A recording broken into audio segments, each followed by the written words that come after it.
Hurricane will, of course, intensify and stay just north of the northern Leeward Islands. So the interest there is big time, big surf. And of course, some of the outer bands could even whip with tropical storm force winds. But through the weekend, it starts to slow down a bit. And there's a reason behind that. We'll show you all the mapping here.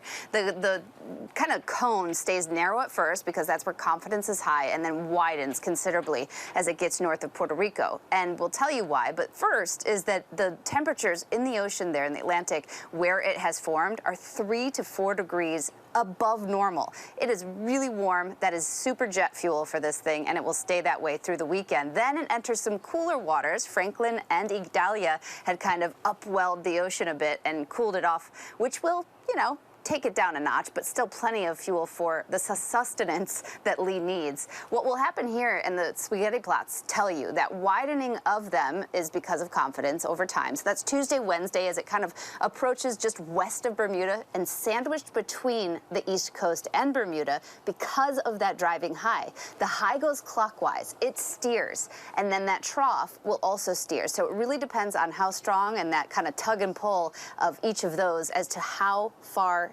north it gets before impacting with land. Right now, some of the modeling trying to do like the state line of Maine or the border there into Canada. So Nova Scotia, New Brunswick may end up by next weekend talking about it.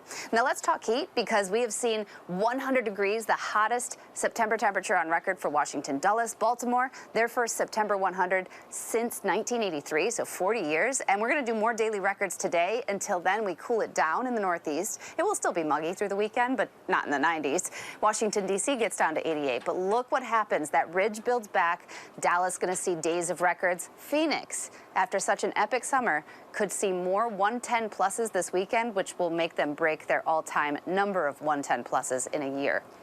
Alexis? All right. Chief Meteorologist Ginger Z tracking Hurricane Lee and the heat for us.